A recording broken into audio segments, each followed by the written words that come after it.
the events that are getting more prevalent in America, where police are, brutalizing people and really taking their authority to extreme levels. And not even authority neither, taking their bullyism to extreme levels. That's nothing new to us in Jamaica, where I'm from.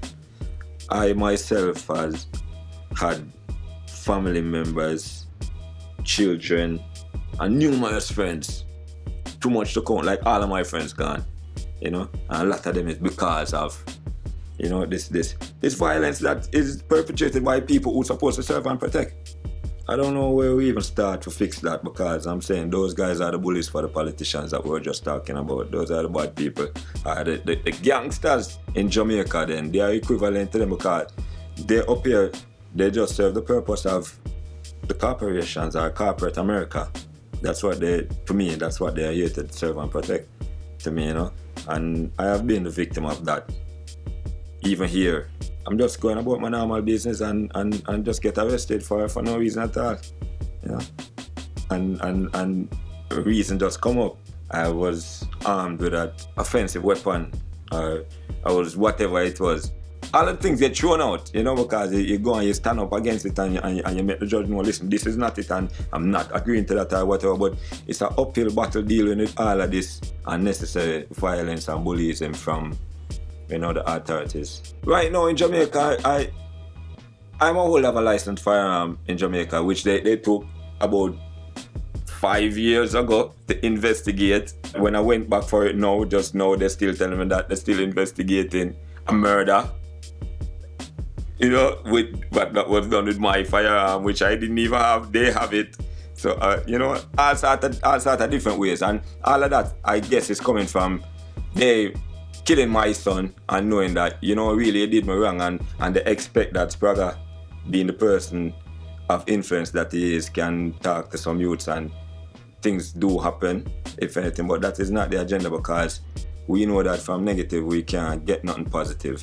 So, we know that if I kill another police, it don't bring back my son who I love. So that don't make any sense. What I should try to do is try to save another youth's life. I try to educate the police that, listen, we're all the same flesh and blood. Not because he's in a uniform. When my son was murdered by the police, that affected me immensely, because I remember I was in Hartford at the time with my daughter. We had a show there and my daughter was in the States at the time, and I remember going back over to New York to tell her that, listen, your brother passed away, and that was really one of the hardest part of it. The rest of it, it just came like just something that's supposed to make you grow, instead of it either gonna drive me extremely far left, or it gonna make me firm, straightforward, and I couldn't really bother with going far left, because I already know what, that don't bring nothing right.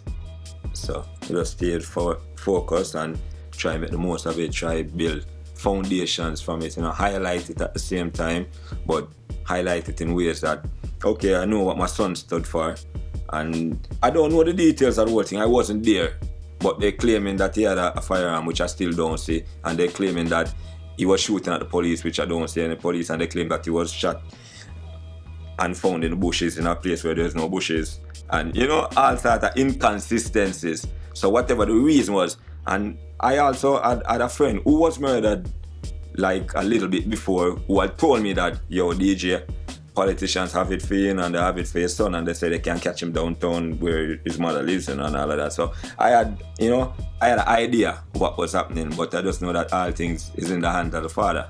Right there, we just know that it did happen, and the person that told me, he did pass, as well as how he was telling me that the whole thing was setting up. So I see that it was all real.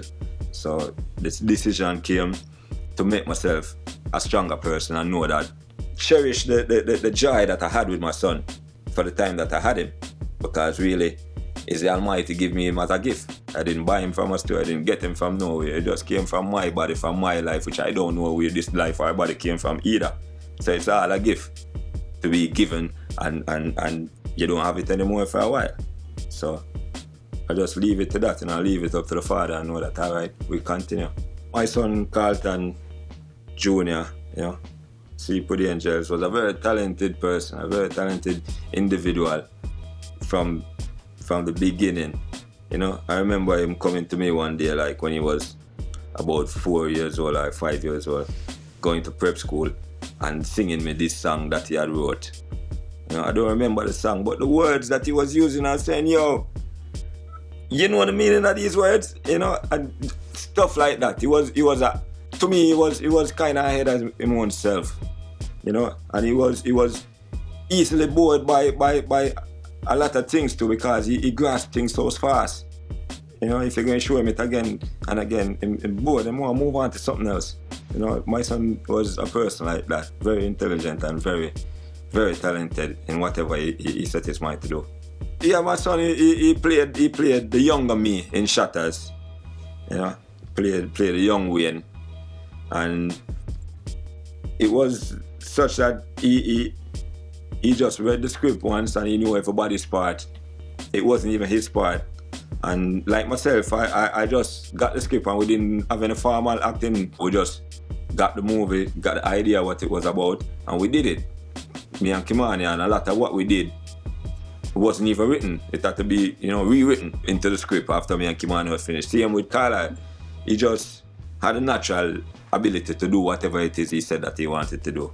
And when he said that he wanted to play the role and he can do it, and the director says, believed in him and gave him the part, and he played it really well. I got more commendation from his part more than even mine, because it's saying about young Wayne.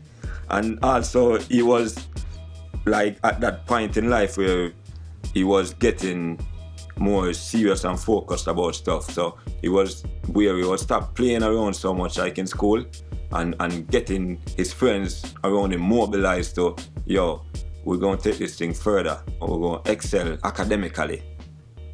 And, you know, him passing was really why I formed the Carlisle Foundation for youths who were challenged and underserved then by society, who had potential to go further.